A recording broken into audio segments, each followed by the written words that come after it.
Meu amigo, minha amiga, foi no começo de outubro, de outono, 60 anos atrás, praticamente, chegou às lojas, tá, o primeiro compacto dos Beatles.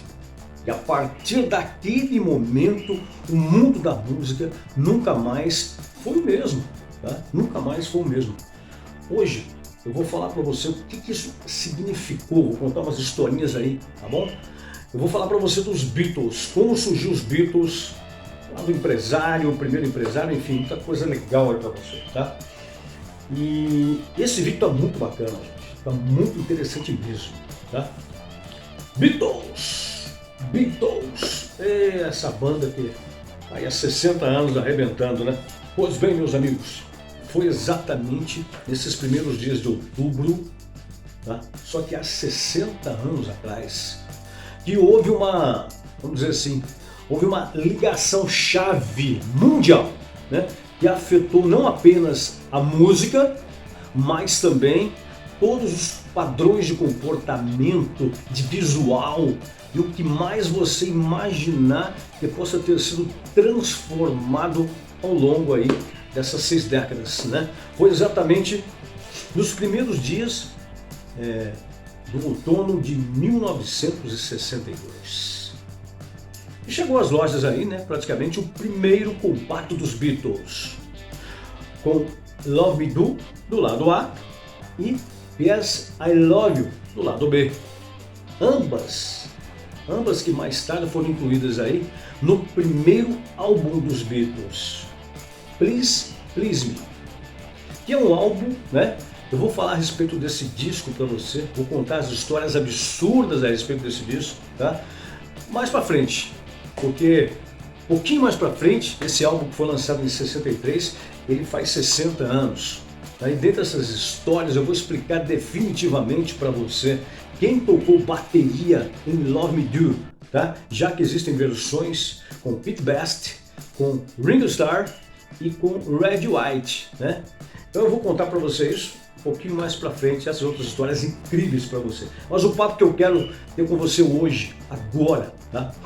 Quero falar simplesmente não dá para imaginar o que teria acontecido, né, caso os Beatles, não só com os Beatles, mas com nós mesmos, né? Na vida inteira não dá para imaginar o que teria acontecido se eles tivessem continuado apenas com uma banda de apoio. E no caso, banda de apoio de um cantor chamado Tony Shader, né, com quem eles gravaram um disquinho compacto ali e serviram exatamente, né, como banda de apoio em alguns shows em Hamburgo ali na Alemanha.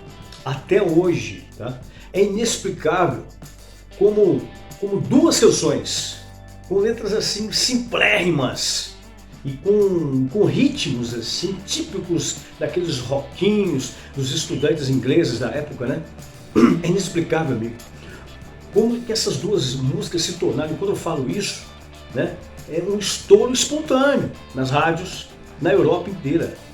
Depois, por exemplo, esse sucesso atravessou o Atlântico e chegou na onde? Nos Estados Unidos. E aí, meu amigo, quando chegou nos Estados Unidos, aí sim os Beatles se transformaram numa espécie de culto religioso, vamos dizer assim, né, que ainda dura até hoje.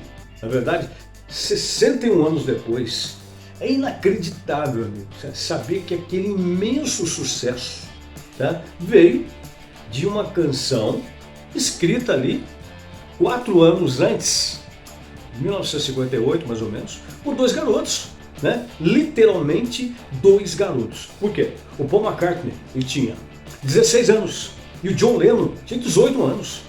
Tá? Inclusive o John Lennon foi o cara, essa canção basicamente foi composta por Paul McCartney. O John Lennon compôs aquela ponte do refrão, né? E eles haviam se conhecido um ano antes. Eles estavam na mesma bandinha, né? Inclusive de um outro amigo, que era o George Harrison, né? Uma bandinha chamada The Quarrymen.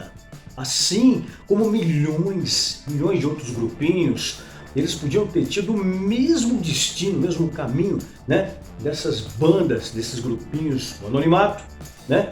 A decadência, o abandono dos sonhos, né? De se ter uma banda, para conseguir pagar as continhas, né? Criar uma família, ter um emprego careta, seguro, né?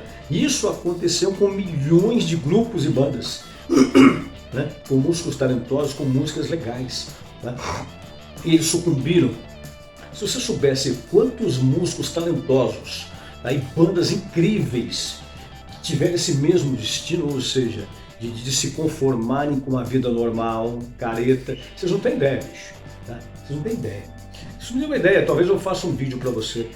Faço um vídeo falando de bandas geniais, meu, sabe?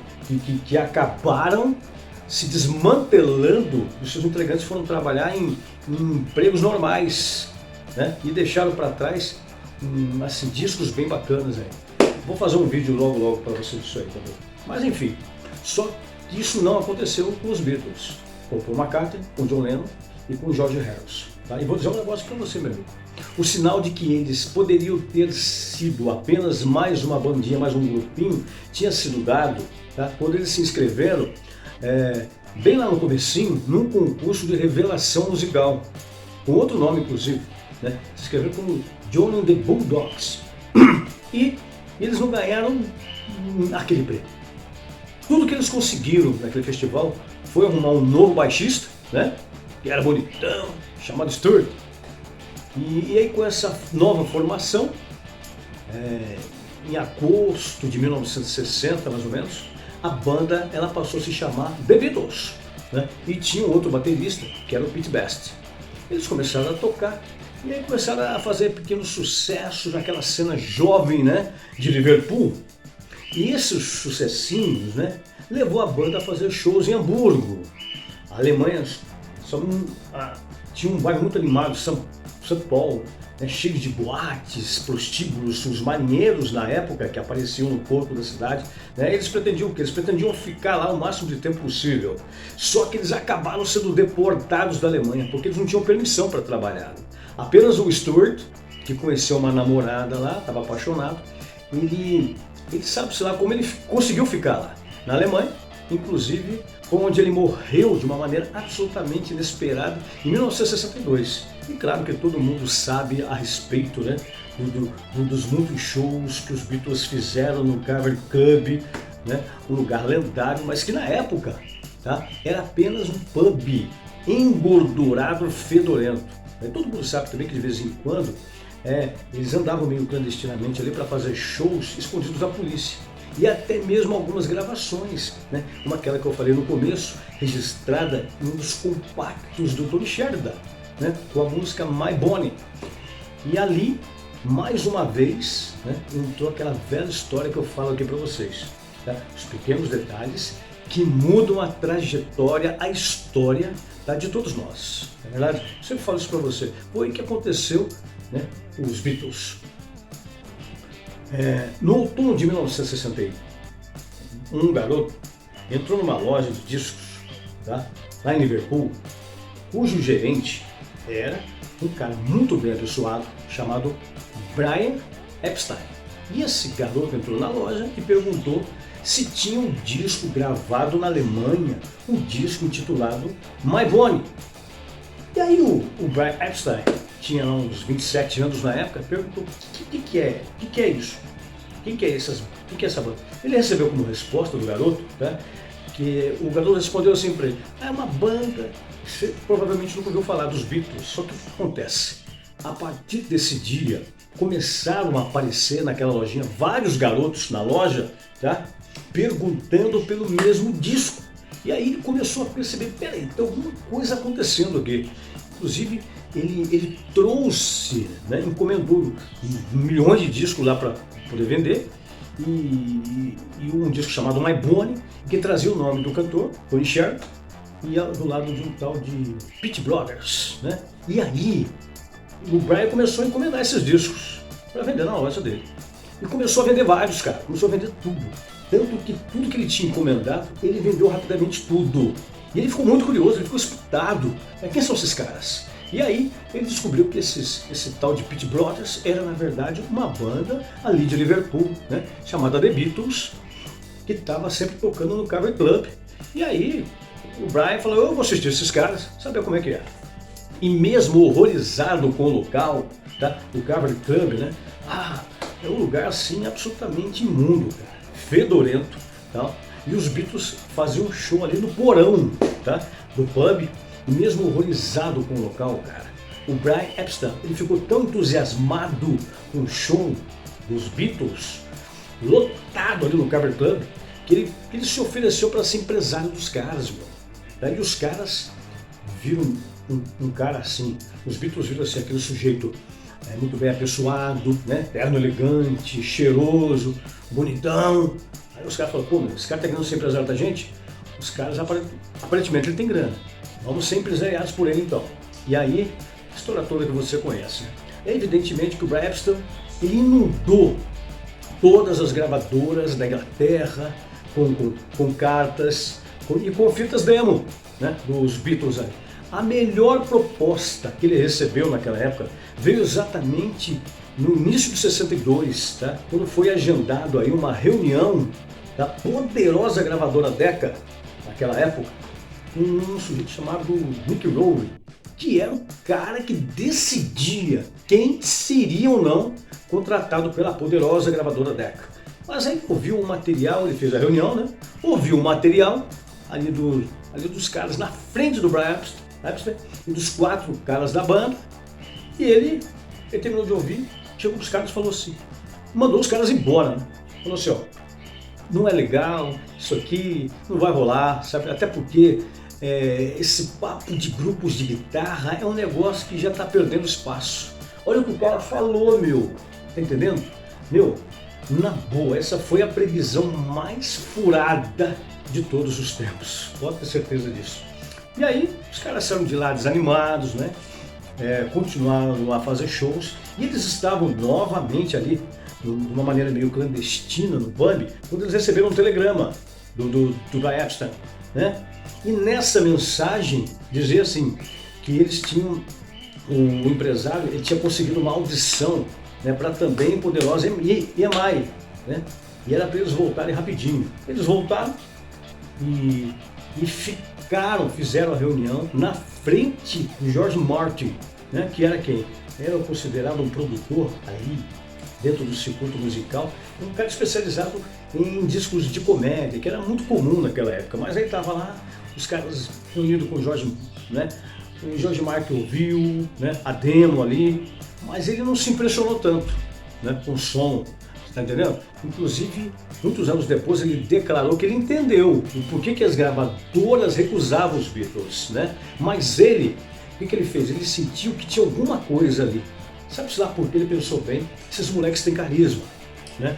Talvez, se a gente conseguir arrumar a canção certa para eles, fazer alguma coisa. E aí eles saíram de lá, né, com a promessa de que eles fariam uma audição tocando no estúdio da EMI, né? Enquanto isso, eles continuavam a fazer aquele show no Cavern Club, eles refinaram a imagem, eles pararam de usar aquelas jaquetas de couro pretas, né? Começaram a tocar com ternos assim bem legais, um pouco mais elegantes, né? E aí eles continuaram a fazer esses shows, inclusive eles viraram a melhor banda de Liverpool, cara, segundo um jornalzinho que tinha na época chamado Mercy Beat, né?